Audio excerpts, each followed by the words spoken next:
This will be a first look at Process Simulator 2014 Professional Edition, and we'll start by looking at freeform logic.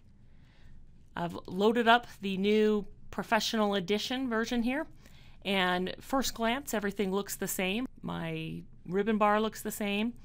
If I come in here and I look at my properties window, general activity, logic, those things all look the same. It gets fun and exciting though when we click on the logic button. We now have an option to choose builder logic or freeform logic. If I choose the builder logic, it opens up the traditional logic builder window that we're used to. What I'm going to show you in this video is how to actually use the freeform logic. So again, if I come down to my logic button, click logic and choose freeform this time, you'll see it opens up this window over here to the right. Right now this is a docked window. We're taking advantage of some Visio functionality here. I can come over the title of it and I can click and I can pull it off, drag it to the side. Right now it just docked it to the bottom underneath here.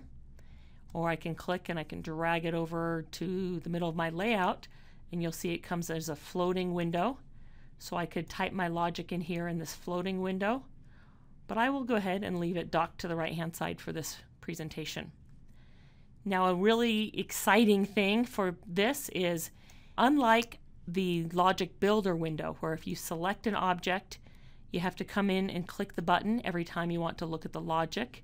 You'll have to close it, go to the next one, click builder, open it.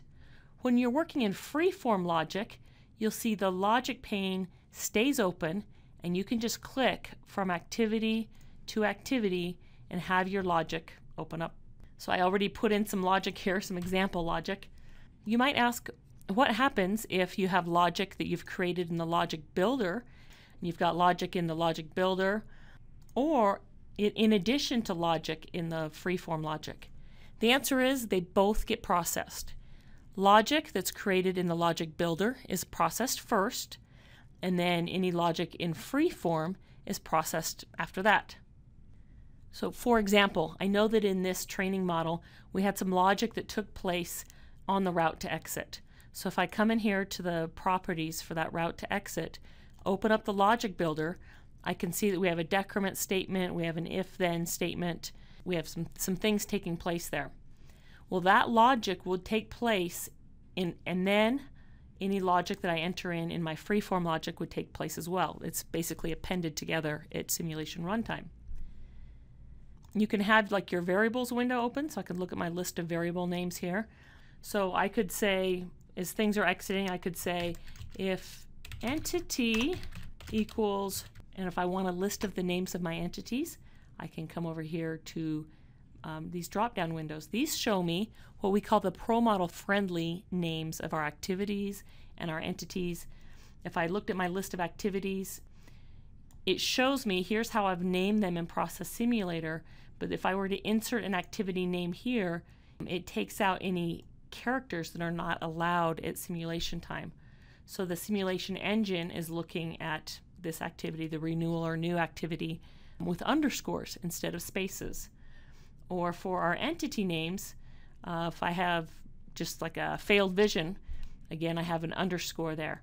So if you're not quite sure how the simulation engine is going to handle the names of your entities or the names of your resources, you can select them from these drop-down lists and Process Simulator will automatically enter in the ProModel friendly name there that will be used for our logic.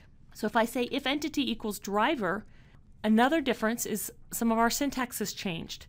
In this case, I'll need to type in the word then.